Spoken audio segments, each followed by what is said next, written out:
Equivalent resistance एक ऐसा topic है जिससे आईआईटी का एंट्रेंस एग्जाम में, नीट का एंट्रेंस एग्जाम में निश्चित प्रॉब्लम्स पूछे जाते हैं। साथ ही साथ 12th के बोर्ड के एग्जाम्स में भी इस टॉपिक से क्वेश्चन पूछने का पूरा चांस होता है। तो इक्विवेलेंट रेजिस्टेंस टॉपिक का फर्स्ट वीडियो आप लोग देख चुके हैं। जिन लोगों ने नहीं देखा है, हमारे इक्विवेलेंट रेजिस्टेंस टॉपिक का प्लेलिस्ट में चले जाइए, यानी प्लेलिस्ट में जाकर इक्विवेलेंट रेजिस्टेंस टॉपिक को देखिए और इसके पहले वाले वीडियो को देख लीजिए। आज हम लोग शुरू करने जा रहे हैं इक्विवेलेंट रेजिस्टेंस टॉपिक का सेकेंड क्लास। तो चलिए शुरू करते हैं। सुप्रभात, गुड मॉर्निंग। मैं राजीव रंजन आप सभी स्टूडेंट्स का पूरे टॉप ट्यूटोरियल परिवार की ओर से तहे दिल से हार्दिक स्वागत करता हूं। तो चलिए शुरू करते हैं आज के क्लास को। तो पिछला क्लास में मैंने सीरीज कॉम्बिनेशन में आने वाले डिफिकल्टीज और सीरीज कॉम्बिनेशन के जो भी कॉन्सेप्चुअल पॉइंट्स थे उसे मैंने बतलाया था। आज मैं आप लोगों को पैरेलल कॉम्बिनेशन को थोड़ा डिटेल में समझाने जा रहा हूं।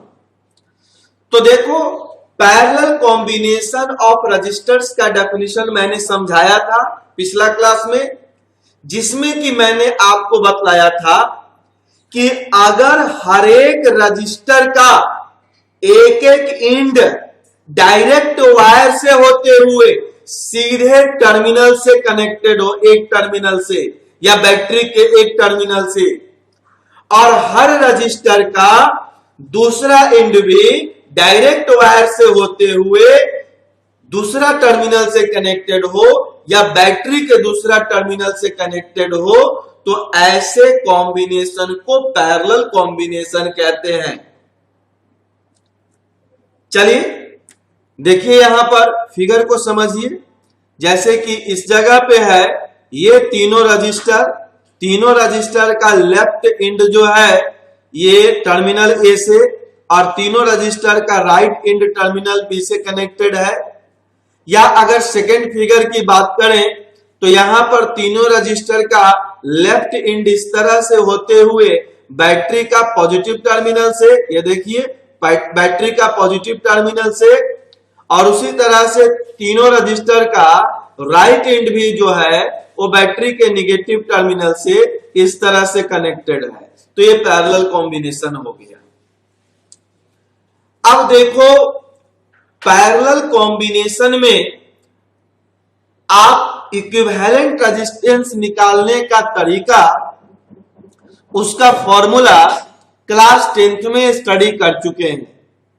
आप जानते हैं कि अगर 3 या 3 से ज्यादा या 2 या 2 से ज्यादा रजिस्टर्स पैरेलल कॉम्बिनेशन में है तो उसका इक्विवेलेंट हो जाता है 1/R equal to 1/R1 plus 1/R2 plus 1/R3 plus dot dot dot dot. मतलब जितने भी रजिस्टर्स रहेंगे सब वैसे ही 1/रजिस्टर के रूप में आ जाएगा। तो अगर यहां पर आगे देखा जाए तो इक्विवेलेंट रेजिस्टेंस, जैसा कि आप फिगर में देख रहे थे, 3 रजिस्टर था पैरेलल कॉम्बिनेशन में, तो इक्विवेलेंट रेजिस्टेंस हो जाएगा 1/R। तो इक्विवेलेंट रेजिस्टेंस का सिंबल ये है R। 1/R इक्विवेलेंट रेजिस्टेंस नहीं होता है, इक्विवेलेंट रेजिस्टेंस कहलाता है R, लेकिन जो फॉर्मूला लिखा जाता है वो 1/R का लिखा जाता है। तो 1/ equivalent resistance equal to 1/R1 plus 1/R2 plus 1/R3। ये 3 के लिए है लिखा हुआ। अगर 2 रजिस्टर रहेगा तो तीसरा वाला हट जाएगा। 2 से ज्यादा रजिस्टर या 3 से ज्यादा रजिस्टर आएगा तो इसी तरह से 1/R4 प्लस 1/I5 ऐड होते चला जाएगा। तो इक्विवेलेंट रेजिस्टेंस निकालने का ये फॉर्मूला आपने क्लास 10th में प्रूफ कर लिया है। आपने क्लास 12 में भी इस फॉर्मूला का प्रूफ स्टडी किया है। यहां पर मैं सिर्फ उसे रिपीट कर रहा हूं क्योंकि यहां पर हमें न्यूमेरिकल्स को देखना है। न्यूमेरिकल्स बनाने के लिए कौन से कॉन्सेप्ट की जरूरत पड़ेगी उसका स्टडी करना है। इस वीडियो में हम लोग फॉर्मूला प्रूफ पे नहीं जाएंगे। इक्विवेलेंट रेजिस्टेंस का डेफिनेशन भी मैंने पिछला क्लास में बतला दिया था कि पूरा कॉम्बिनेशन मिलकर बैटरी से जितना करंट ड्रॉ कर लेता है, अगर उस पूरे रजिस्टर्स के बदले, उस पूरे कॉम्बिनेशन के बदले अगर इक्विवेलेंट रजिस्टर को लगा दिया जाए तो वह भी उस बैटरी से उतना ही करंट को अकेले ड्रॉ कर लेता है।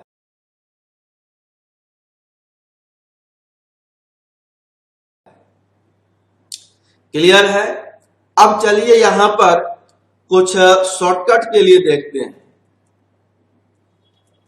देखिए, बहुत सा ऐसा सिचुएशन आपके सामने आएगा जब कुछ रजिस्टर्स पैरेलल कॉम्बिनेशन में रहेंगे, 2, 3, 4, 10, 50 कुछ भी हो सकता है, वो सभी पैरेलल कॉम्बिनेशन में रहेंगे और आपको उसका इक्विवेलेंट निकालने के लिए कहा जाएगा। क्लियर है? तो उस कंडीशन में आप डायरेक्ट फॉर्मूला अप्लाई कर दीजिएगा कि इक्विवेलेंट रेजिस्टेंस इक्वल टू कोई एक रजिस्टर का resistance by number of register. लेकिन याद रखना है, ये फॉर्मूला तब अप्लाई करेंगे जब हर एक रजिस्टर का रेजिस्टेंस इक्वल वैल्यू का हो, अदरवाइज वही पीछे वाला जनरल फॉर्मूला। क्या मैंने कहा? अगर रजिस्टर्स पैरेलल कॉम्बिनेशन में है, सभी रजिस्टर का रेजिस्टेंस बराबर बराबर है, तो उस कंडीशन में उस पूरे कॉम्बिनेशन का इक्विवेलेंट निकालने के लिए आपको कोई लंबा चौड़ा कैलकुलेशन नहीं करना है। सिर्फ एक रजिस्टर का रेजिस्टेंस ले लीजिए, कोई एक रजिस्टर का रेजिस्टेंस, क्योंकि सबका वैल्यू तो बराबर है, और उसको डिवाइड कर दीजिए टोटल नंबर ऑफ रजिस्टर्स से, तो जो रिजल्ट मिलेगा वही हो जाएगा इक्विवेलेंट रेजिस्टेंस। कैसे आया ये? तो देखिए, ये भी बहुत आसान है। ये जो जनरल फॉर्मूला होता है आप जान रहे हैं कि 1/r equal to 1/r1 plus 1/r2 plus 1/r3 plus dot dot dot. तो अगर मान लेते हैं कि इन रजिस्टर्स पैरेलल में जुड़े हुए हैं, सबका वैल्यू r है, तो ये ऐड होते चला जाएगा n टर्म्स के लिए, और जब आप इसको n टर्म्स के लिए ऐड करेंगे तो क्या मिलेगा? n into 1/r।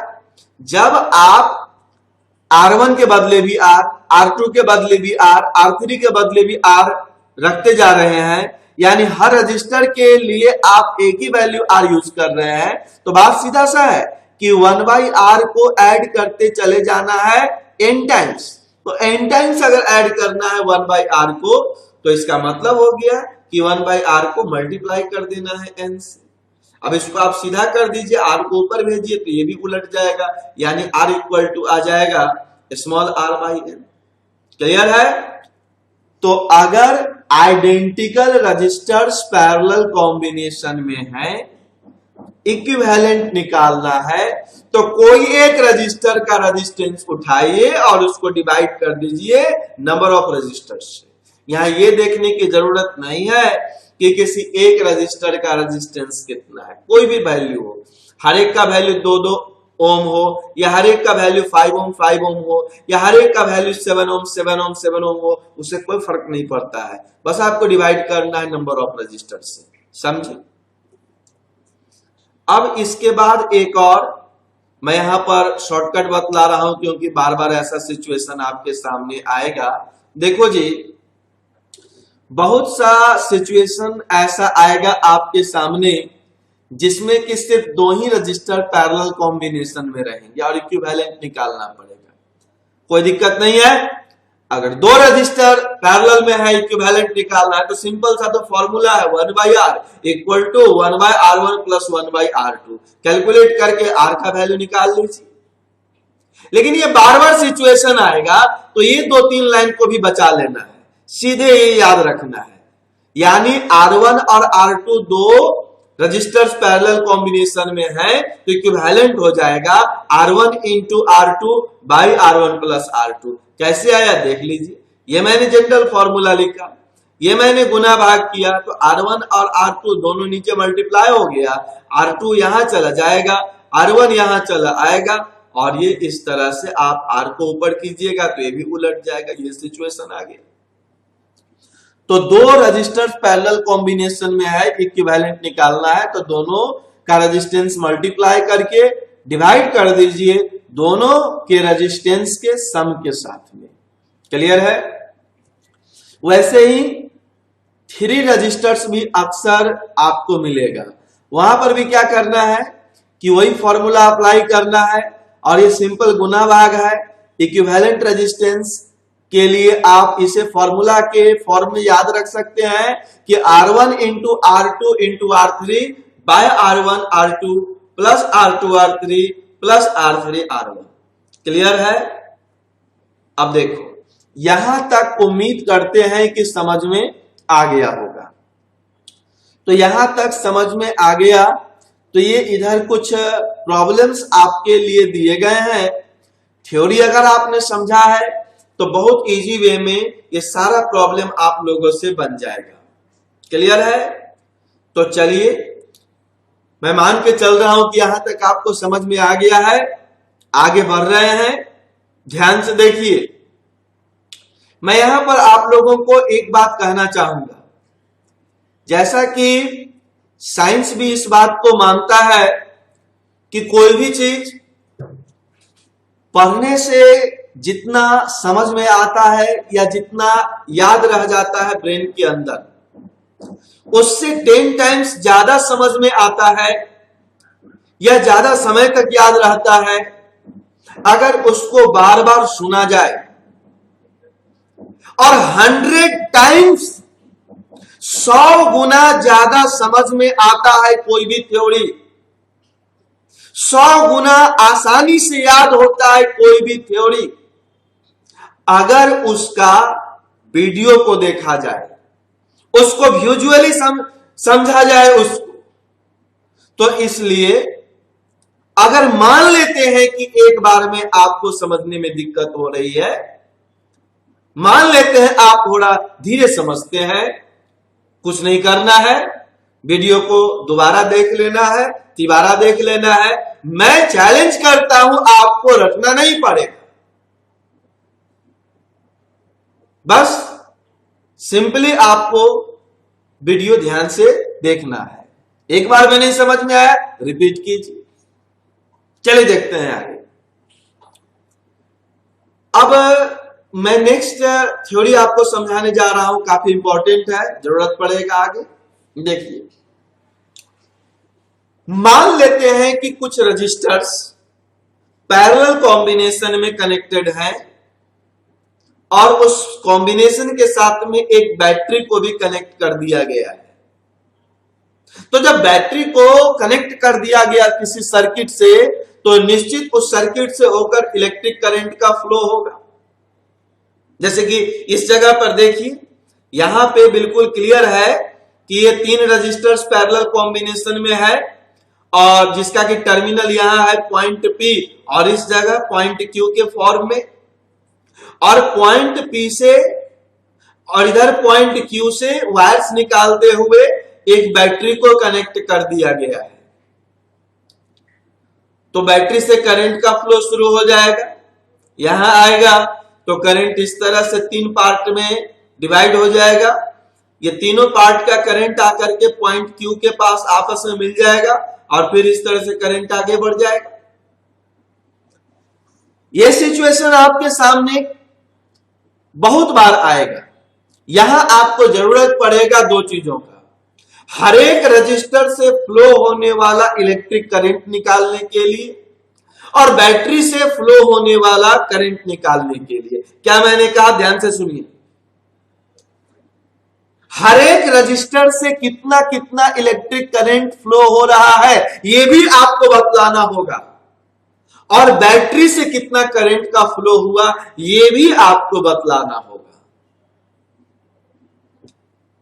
तो चलिए शुरू करते हैं।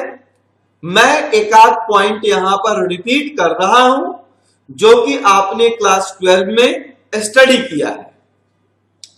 देखिए, किरचॉफ का फर्स्ट लॉ, जिसको कि किरचॉफ जंक्शन लॉ भी कहते हैं, यह कहता है कि किसी जंक्शन पे आने वाला टोटल करंट और जंक्शन से जाने वाला टोटल करंट इक्वल होता है। क्या मैंने कहा? किसी इलेक्ट्रिकल सर्किट में किसी जंक्शन पे आने वाला टोटल इलेक्ट्रिक करंट और उस जंक्शन से जाने वाला टोटल इलेक्ट्रिक करंट का वैल्यू सेम होता है। देखिए, यह पॉइंट P एक जंक्शन है, एक वायर इधर से आ रहा है, एक वायर इधर जा रहा है, एक वायर इधर जा रहा है, एक वायर इधर जा रहा है। मान लेते हैं कि इस वायर से करंट I1 का फ्लो हुआ, इस वायर से करंट I2 जा रहा है और इस वायर से करंट I3 जा रहा है, और मान लेते हैं कि बैटरी ने करंट I को फ्लो करवाया है, तो यही करंट I इस पॉइंट P तक पहुंचेगा। तो आप देख रहे हैं कि पॉइंट P पे करंट आ रहा है सिर्फ I, और जा रहा है कौन कौन सा करंट? I1, I2, I3 तीनों, यानी जाने वाला टोटल करंट है I1 plus I2 plus I3। तो आने वाला टोटल करंट और जाने वाला टोटल करंट इक्वल होगा। ये किरचॉफ्स का स्टेटमेंट है, देखिए उसको मैंने यहां पे लिख दिया है, याद रखिएगा इन सब छोटी छोटी बातों को। वैसे ही अगर पॉइंट Q की बात की जाए तो इधर से आ रहा है करंट I1, इधर से आया करंट I2, इधर से आया करंट I3, ये तीनों पॉइंट Q पे पहुंचा और करंट I के फॉर्म में आगे बढ़ रहा है, यानी आने वाला टोटल करंट है I1 plus I2 plus I3 और जाने वाला करंट है ओनली I। तो फिर ये दोनों भी इक्वल हो जाएगा, आने वाला टोटल करंट और जाने वाला टोटल करंट। क्लियर है? याद रखना है। कभी भी इलेक्ट्रिकल सर्किट में अगर आपको जंक्शन नजर आए तो आप मान के चलिए कि किरचॉफ्स का जंक्शन लॉ वहां अप्लाई करना पड़ेगा। अब आगे देखिए, मैंने आपको यह भी बतलाया था लास्ट क्लास में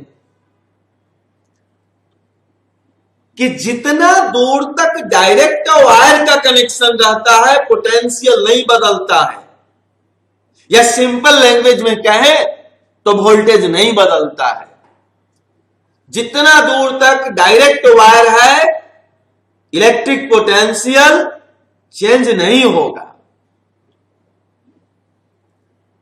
अब सपोज कर लेते हैं कि यहां जो बैटरी लगाया गया है उसका ईएमएफ V के बराबर है। आप सिंपल वे में मान के चलिए कि बैटरी का वोल्टेज V के बराबर है। ये V का वैल्यू कुछ भी हो सकता है, 6 वोल्ट, 12 वोल्ट, 20 वोल्ट, 100 वोल्ट, कुछ भी हो सकता है। मैंने आपको पहले के क्लास में बार बार बतलाया है कि बैटरी पे जो वोल्टेज लिखा हुआ रहता है उसका एक ही मीनिंग होता है कि अगर बैटरी के पॉजिटिव टर्मिनल पर का पोटेंशियल से निगेटिव टर्मिनल पर का पोटेंशियल को माइनस करें तो वह उस बैटरी पे लिखेगा इलेक्ट्रिक पोटेंशियल के इक्वल होगा। यानी अगर ये बैटरी 20 वोल्ट का है तो आप चाहें तो यहां 20 वोल्ट और यहां 0 वोल्ट लिख सकते हैं, क्योंकि 20 माइनस 0 इक्वल टू 20 जो यहां लिखा गया है। अगर यह 20 वोल्ट की बैटरी है तो आप यहां चाहें तो लिख सकते हैं 80 वोल्ट और यहां लिख सकते हैं 60 वोल्ट, क्योंकि 80 माइनस 60 इक्वल टू फिर 20। अगर आप चाहें तो यहां 0 वोल्ट और यहां पर माइनस 20 वोल्ट लिख सकते हैं, क्योंकि जब आप 0 से माइनस 20 को माइनस करेंगे तो फिर आपको 20 ही मिलेगा। क्लियर है? तो आप कोई भी तरह से इसको लिख सकते हैं। तो बैटरी का ईएमएफ, एक्चुअल नेम इसका है EMF, electromotive force. Simple language में इसको कहते हैं टर्मिनल पोटेंशियल डिफरेंस। और अगर मैं बात करूं बिल्कुल घरेलू लैंग्वेज की तो वहां पर हम लोग इसको कहते हैं वोल्टेज। तो अगर इस बैटरी का वोल्टेज भी है तो चाहो तो लिख सकते हो भी पॉजिटिव टर्मिनल की तरफ और निगेटिव टर्मिनल की तरफ 0। क्लियर है? अब देखिए, अगर यहां पर का इलेक्ट्रिक पोटेंशियल भी हो गया तो देखो इधर ये पूरा वायर से कनेक्शन है। ये देखिए कहां तक, ये यहां तक, ये इधर यहां तक और ये इधर यहां तक डायरेक्ट वायर है। और मैंने साफ साफ कहा जितना दूर तक डायरेक्ट वायर का कनेक्शन इलेक्ट्रिक पोटेंशियल सेम होता है। तो इस कारण से यहां से लेकर के ये वाला पूरा ये जो रीजन है, इस पूरा रीजन का इलेक्ट्रिक पोटेंशियल जो है वो इक्वल होगा। यानी यहां का भी है तो यहां का भी, इस जगह का भी होगा,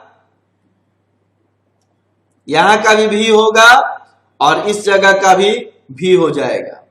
उसी तरह से अगर यहां का पोटेंशियल जीरो है तो फिर देखिए यहां का भी जीरो, यहां का भी जीरो, यहां का भी जीरो हो जाएगा।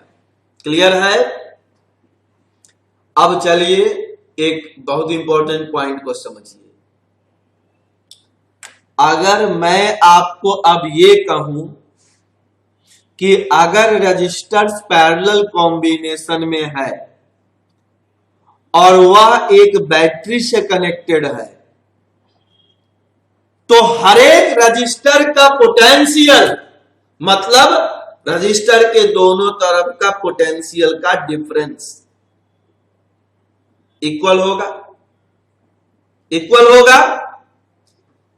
जैसे कि अगर मैं अभी आपसे पूछ दूं कि इस रजिस्टर का इलेक्ट्रिक पोटेंशियल कितना है या यह रजिस्टर कितना वोल्टेज पे वर्क कर रहा है, तो क्या जवाब दीजिएगा?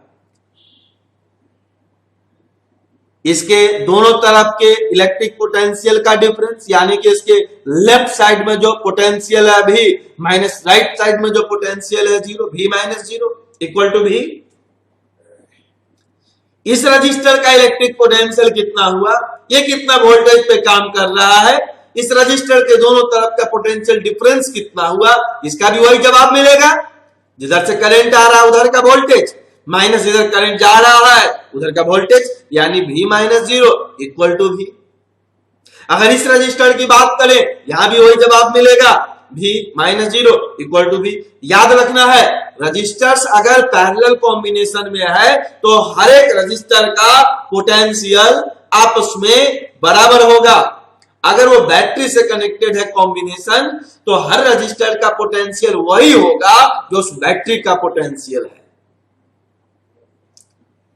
तो फिर अब आगे क्या सोचना है? बन तो गया। क्या क्या निकालने के लिए कहा गया था? तीनों रजिस्टर से फ्लो होने वाला करंट, तीनों रजिस्टर से फ्लो होने वाला करंट और बैटरी से फ्लो होने वाला टोटल करंट। कुछ नहीं कीजिए, देखो इस रजिस्टर पर ओम्स लॉ अप्लाई कर दो, क्योंकि इस रजिस्टर का रेजिस्टेंस क्वेश्चन में दिया हुआ रहेगा। बैटरी का पोटेंशियल क्या है दिया हुआ रहेगा। अगर मान लेते हैं 20 वोल्ट की बैटरी है, ये 20 वोल्ट की बैटरी है, मैंने अगर मान लिया, आप लिख सकते हैं जीरो यहां 20, यहां पर हो गया 20 वोल्ट, यहां हो गया 0 वोल्ट, वैसे ही यहां 20 वोल्ट, यहां 0 वोल्ट, वैसे ही यहां पे भी। तो जो बैटरी का वोल्टेज वही हर एक रजिस्टर का वोल्टेज और हर रजिस्टर का रेजिस्टेंस दिया हुआ रहेगा क्वेश्चन में।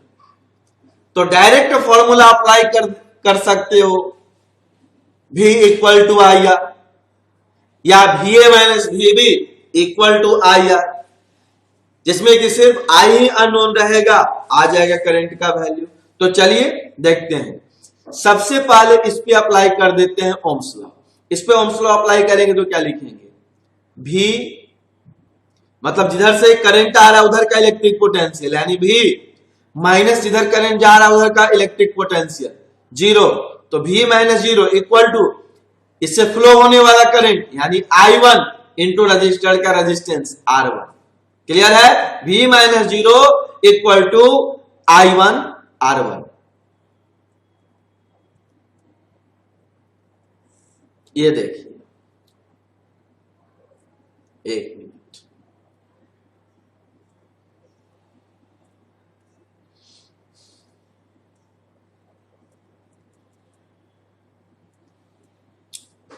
चलिए यहां पे दो रजिस्टर को लेकर एग्जांपल समझाया गया है, वहां पे थ्योरी था, अब यहां पे मैं इसको एक एग्जांपल से आपको समझा रहा हूं। देखिए सेम फिगर है, 12 वोल्ट की बैटरी हो गई, 2 ओम और 4 ओम का दो रजिस्टर पैरेलल कॉम्बिनेशन में इस बैटरी के साथ जुड़ गया। आपको यहां पर तीन चीज निकालना है। बैटरी से फ्लो होने वाला टोटल करंट, इस रजिस्टर से फ्लो होने वाला करंट और इस रजिस्टर से भी फ्लो होने वाला करंट। तो रूल के हिसाब से इस रजिस्टर का पोटेंशियल इस बैटरी के पोटेंशियल के इक्वल होगा, यानी कि 12 वोल्ट के बराबर। इस पर अप्लाई कर दीजिए ओम्स लॉ। इस पर अप्लाई करेंगे ओम्स लॉ तो क्या लिखेंगे, इधर का पोटेंशियल यानी VA माइनस इधर का पोटेंशियल यानी VB। मान लीजिए यहां पर पॉइंट A है और इस जगह पॉइंट B है, यहां पॉइंट A और यहां पॉइंट B मान लेते हैं, तो इसका पोटेंशियल हो गया VA माइनस VB। ये देखिए VA minus VB equal to क्या हो गया, I1R1। VA का वैल्यू 12, VB का वैल्यू 0, I1 निकालना है, R का वैल्यू 2। अब इसको आप कैलकुलेट कीजिएगा तो क्या रिजल्ट मिलेगा, इसको कैलकुलेट कीजिएगा तो 12 माइनस 0 इक्वल टू 12 और ये 2 हो जाएगा यहां इंटू I1, यानी I1 का वैल्यू हो गया 6 एम्पियर के इक्वल। क्लियर है। ये देखिए फिगर में यहां पर अलग से समझा भी दिया गया है। वही 12 वोल्ट की बैटरी, 2 ओम का रजिस्टर, 4 ओम का रजिस्टर, बैटरी का पोटेंशियल अगर 12 वोल्ट है तो यहाँ 0 वोल्ट और यहाँ 12 वोल्ट लिख दिया गया। यही 12 वोल्ट इस रजिस्टर के लेफ्ट एंड और इस रजिस्टर के लेफ्ट साइड भी होगा, और ये जो 0 वोल्ट है वह इस रजिस्टर के राइट साइड और इस रजिस्टर के भी राइट साइड होगा। यहाँ पॉइंट A, यहाँ पॉइंट B, इस जगह पॉइंट C और इस जगह पॉइंट D अगर मान लिए तो VA minus VB equal to I1 into R1। उसी को सॉल्व कर रहे हैं तो I1 का वैल्यू आ रहा है 6 एम्पियर। अगर I2 निकालना है तो इस रजिस्टर पर हम लोग अप्लाई कर देंगे ओम्स लॉ। इस रजिस्टर पर अप्लाई कीजिएगा ओम्स लॉ तो देखिए फिर वैसे ही लिखा जाएगा। इस रजिस्टर में उधर का पोटेंशियल जिधर से करंट आ रहा है माइनस उधर का पोटेंशियल जिधर करंट जा रहा है, equal to I2 into R2। तो ये हो जाएगा 12 minus 0 equal to I2 into 4। देखिए वही चीज मैंने यहां पर लिखा है, 12 minus 0 equal to I2 into 4। अब इसको कैलकुलेट कर लीजिए तो I2 का वैल्यू कितना आ गया, 3 एम्पियर के बराबर आ गया। तो I2 का वैल्यू यहां पर आ गया है 3 एम्पियर के बराबर। तो I1 का वैल्यू आपका निकल गया, I2 का वैल्यू भी निकल गया। अब हमें निकालना है कि बैटरी से कितना इलेक्ट्रिक करंट का फ्लो हो रहा है। तो देखो बैटरी से कितना इलेक्ट्रिक करंट का फ्लो हो रहा है, इसे तो आप दो तरह से निकाल सकते हैं। एक तरीका तो ये हो गया कि यहां पे आप दोनों रजिस्टर से फ्लो होने वाला करंट निकाल चुके हैं। आप सीधे क्या कीजिए कि इस पॉइंट पर आप अप्लाई कर दीजिए जंक्शन लॉ, क्योंकि इस पॉइंट पर इधर से जो करंट आ रहा है I वह बराबर हो जाएगा यहां से जाने वाला करंट I1 और इधर से जाने वाले करंट I2 के सम का, यानी I equal to I1 plus I2। तो I1 I2 निकला हुआ दोनों को ऐड कर दीजिए। ये देखिए I का value equal to I1 plus I2 कहां से आया है ये, तो इस पॉइंट पे या इस पॉइंट पे जंक्शन लॉ अप्लाई करने से आया। ये हो गया आपका 6 plus 3 equal to 9 ampere. Clear है। अब आप ही सोचकर बतलाइए कि क्या इक्विवेलेंट इस बैटरी से फ्लो होने वाला टोटल इलेक्ट्रिक करंट निकालने के लिए कुछ और किया जा सकता है। सोचिए, सोच के बतलाइए। मैंने पिछला क्लास में समझाया था, आसान तरीका है। मैंने इक्विवेलेंट रेजिस्टेंस का डेफिनेशन में समझाया था कि कोई भी कॉम्बिनेशन का जो इक्विवेलेंट होता है वह अकेले उस बैटरी से उतना ही करंट को फ्लो करवा देता है जितना करंट पूरा कॉम्बिनेशन मिलके करवाता है। तो आसान सा तरीका है, सबसे पहले पूरा कॉम्बिनेशन ऑफ रजिस्टर्स का इक्विवेलेंट निकाल लीजिए। उस इक्विवेलेंट रजिस्टर को अकेले इस 12 वोल्ट की बैटरी से कनेक्ट कर दो और डायरेक्ट अप्लाई कर दो फिर ओम्स लॉ। बात समझे। तो सबसे पहले ये हम लोग कर सकते हैं सेकेंड मेथड में कि दोनों रजिस्टर का इक्विवेलेंट निकाल लेते हैं। तो दोनों का दोनों पैरेलल में है, आप सीधे फॉर्मूला से निकाल सकते हैं, या फिर मैंने जो आपको बतलाया था direct formula R equal to R1 R2 by R1 plus R2, आप उसका भी यूज करके निकाल सकते हैं। तो इस तरह से इक्विवेलेंट रेजिस्टेंस का वैल्यू इस जगह आ रहा है 8/6 ओम। तो जब यह इक्विवेलेंट रेजिस्टेंस निकल गया तो इसके बाद आपको क्या करना है कि सीधे आप उस रजिस्टर से, ये सीधे आप उस इक्विवेलेंट रजिस्टर को कनेक्ट कर दीजिए उस 12 वोल्ट के बैटरी के साथ। ये देखो इक्विवेलेंट रजिस्टर, ये 12 वोल्ट के बैटरी से उसी बैटरी से कनेक्ट हो गया, और इस रजिस्टर पर ओम्स लॉ अप्लाई कर दो, यानी V equal to I R. V का वैल्यू 12, यही 12 equal to I into R के बदले 8/6, कैलकुलेट कर लीजिए, गुना भाग कर लीजिए, I का वैल्यू 9 एम्पियर। तो इस तरह से यहां बैटरी से होकर 9 एम्पियर का करंट फ्लो होगा, समझे। तो ये दो तरह से हम लोग कैलकुलेट कर सकते हैं बैटरी से फ्लो होने वाला टोटल करंट को। क्लियर? कोई कंफ्यूजन? कोई कंफ्यूजन नहीं है। चलिए अब नेक्स्ट हम लोग देखते हैं, काफी इंपॉर्टेंट कॉन्सेप्ट है, काफी इसका जरूरत पड़ेगा कॉन्सेप्चुअल क्वेश्चन को सॉल्व करते समय। देखिए, बहुत से रजिस्टर्स पैरेलल कॉम्बिनेशन में जुड़ा हुआ रहेगा, हर रजिस्टर का रेजिस्टेंस सेम होगा, बैटरी से कनेक्टेड होगा, और आपसे पूछा जाएगा कि कोई एक रजिस्टर से कितना करंट का फ्लो हो रहा है। क्या मैंने कहा? पूरा कॉम्बिनेशन ऑफ रजिस्टर्स है, पैरेलल कॉम्बिनेशन में है, बैटरी से कनेक्टेड है, कोई एक रजिस्टर से फ्लो होने वाला करंट निकालने के लिए पूछा जा रहा है। तो मैंने अभी जो तरीका बतलाया आप उसका यूज कर सकते हैं। नहीं तो एक और आसान सा तरीका है कि आप ऐसा कीजिए कि अगर आप ये जानना चाहते हैं कि कोई एक रजिस्टर से कितना करंट फ्लो होगा, तो टोटल करंट पहले निकाल लीजिए, टोटल कितना बैटरी से होकर करंट का फ्लो होगा, और उसके बाद उसको नंबर ऑफ रजिस्टर से डिवाइड कर दीजिए। क्या मैंने कहा? रजिस्टर्स का वैल्यू सेम है, पैरेलल कॉम्बिनेशन है, एक रजिस्टर से फ्लो होने वाला करंट का वैल्यू जानना है, और मान लेते हैं कि आपने निकाल लिया है कि बैटरी से होकर टोटल कितना करंट का फ्लो हो रहा है, तो बस उस टोटल करंट को डिवाइड कर दीजिए नंबर ऑफ रजिस्टर्स से। तो मान लेते हैं कि यहां पर n रजिस्टर्स पैरेलल कॉम्बिनेशन में है, हर रजिस्टर का रेजिस्टेंस सेम वैल्यू का है, और बैटरी से होकर टोटल करंट I का फ्लो हो रहा है, तो उस कंडीशन में कोई एक रजिस्टर से फ्लो होने वाला करंट निकालने के लिए I को n से डिवाइड कर देना है। क्लियर है?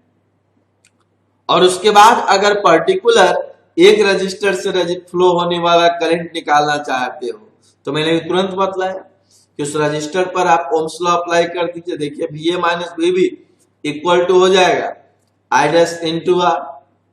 तो यहां से भी आप क्या करेंगे कि I डैश का वैल्यू निकल जाएगा, जो कि V बाय R के बराबर हो जाएगा। क्लियर? तो उम्मीद करते हैं कि यहां तक आप लोगों को समझ में आ गया होगा काफी बेहतर तरह से। अब देखिए, इसी से रिलेटेड कुछ यहां पर प्रॉब्लम्स दिए गए हैं। ये देखिए, ये सब कुछ क्वेश्चंस दिए गए हैं, आप लोगों को सॉल्व करना है। सही बना कि गलत बना, आंसर आप मिला सकते हैं। उसके लिए तरीका मैंने बतला दिया है, पिछला वीडियो में भी मैंने बतलाया था तरीका। करना सिर्फ इतना है कि नीचे डिस्क्रिप्शन में जो व्हाट्सएप नंबर दिया गया है उस पर आपको अपना नाम, इस टॉपिक का नाम और नीचे लिख के भेज देना है फॉर आंसर। साथ ही साथ आप अपने डिस्ट्रिक्ट का नाम, जिला का नाम जरूर लिख दीजिएगा। तो उसके बाद तुरंत आपको इसका यहां से आंसर मिल जाएगा। आप चेक कर सकते हैं सही आपका बना है कि गलत आपका बना है। तो चलिए अब थोड़ा और आगे बढ़ते हैं हम लोग। देखिए अब यहां पे कुछ अलग मैटर को मैं समझा रहा हूं, ध्यान से समझिएगा। बहुत सा कॉम्बिनेशन ऐसा होता है जो कि देखने में लगता है कि या तो सीरीज है या मिक्स्ड है, लेकिन वास्तव में वो पैरेलल कॉम्बिनेशन होता है और अक्सर स्टूडेंट कंफ्यूज कर जाते हैं। क्या मैंने कहा? सीरीज कॉम्बिनेशन का इक्विवेलेंट निकालने का अलग तरीका है, पैरेलल कॉम्बिनेशन का इक्विवेलेंट निकालने का अलग प्रोसेस है, मिक्स्ड का अलग प्रोसेस है जो मैंने अभी तक आपको नहीं बतलाया है, आगे पढ़ना है। तो कोई भी क्वेश्चन का अगर इक्विवेलेंट निकालना हो या फिर अगर कुछ भी कैलकुलेशन करना है, जानना है इसके बारे में कुछ, तो आपको ये पहचानना जरूरी है कि वो सीरीज है कि पैरेलल है कि मिक्स्ड है। तो अक्सर स्टूडेंट उस समय कंफ्यूज करते हैं जब कॉम्बिनेशन पैरेलल होता है और गलती से उसको सीरीज या मिक्स्ड समझ लेते हैं। जैसे कि देखिए यहां पर ये क्वेश्चन कितनी बार एग्जाम्स में आ चुका है, कहा नहीं जा सकता है। कॉम्पिटिटिव एग्जाम में भी, मतलब मेडिकल का एग्जाम में, आईआईटी का एंट्रेंस एग्जाम में, ये वाला भी, और यहां तक कि बोर्ड एग्जाम में भी अक्सर कंफ्यूज करता है। देखिए इस जगह पे तो सबसे पहले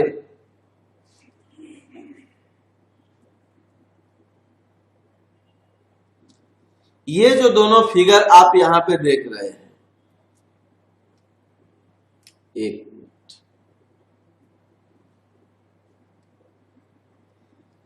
यहां पे पहले ये देखिए कि ये किस तरह का कॉम्बिनेशन है, सीरीज है, पैरेलल है, मिक्स्ड है, या फिर इसको देखिए।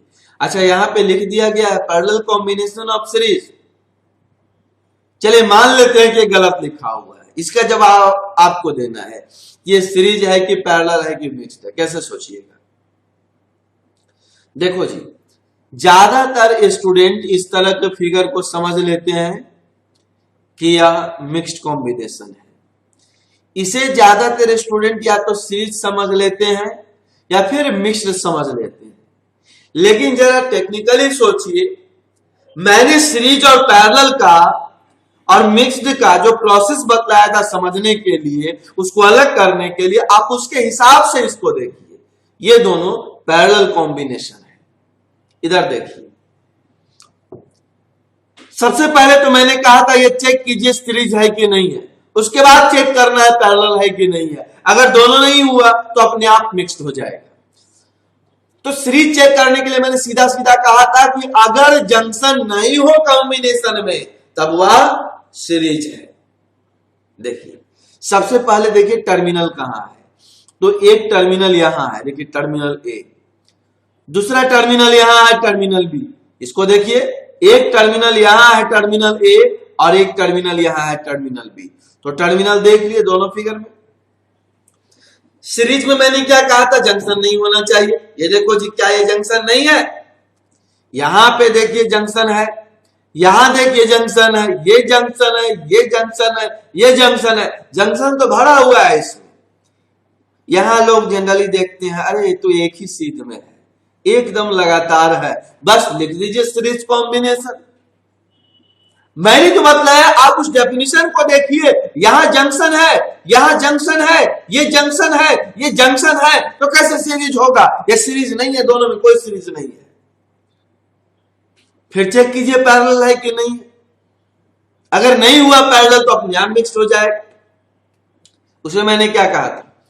हर रजिस्टर का दोनों एंड डायरेक्ट टर्मिनल से सिर्फ वायर से होकर जुड़ा हुआ होना चाहिए। मैंने ये भी कहा था वायर का लेंथ पर ध्यान नहीं देना है। मैंने यह भी आपको कहा था कि फिगर पे नहीं जाना है कनेक्शन पर। देखो जी, चलो मैं फर्स्ट रजिस्टर को ले लेता हूं। क्या इसका दोनों एंड डायरेक्ट दोनों टर्मिनल से कनेक्टेड है? देखो, चेक करके देखो। रजिस्टर का लेफ्ट एंड ये देखो ऐसे, आइए देखो इस तरह से ऐसे वायर से होके यहां से जुड़ गया। अच्छा, ये वाला वायर इधर से भी यहां से इसका लेफ्ट एंड ऐसे आया और इस तरह से जुड़ गया। देखो, तो इस रजिस्टर का लेफ्ट एंड जो है वायर ये टर्मिनल बी से डायरेक्ट कनेक्टेड है और इसी रजिस्टर का दूसरा एंड एक दूसरा टर्मिनल यानी टर्मिनल ए से डायरेक्ट कनेक्टेड है, सिर्फ वायर से होकर। वैसे ही अगर बात किया जाए इस सेकेंड रजिस्टर का, तो इसका भी देखो ये वाला एंड टर्मिनल ए से डायरेक्ट वायर से कनेक्टेड है और ये इसका दूसरा एंड भी देखो इस तरह से टर्मिनल बी से डायरेक्ट कनेक्टेड है। ये तीसरा रजिस्टर की बात करते हैं तो इसका भी लेफ्ट एंड टर्मिनल ए से और राइट एंड टर्मिनल बी से डायरेक्ट कनेक्टेड है।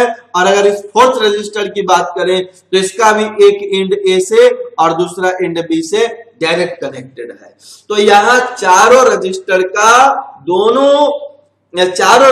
का एक एक एंड टर्मिनल ए से और दूसरा एंड टर्मिनल बी से डायरेक्ट वायर से कनेक्टेड है। ये हो गया पैरेलल।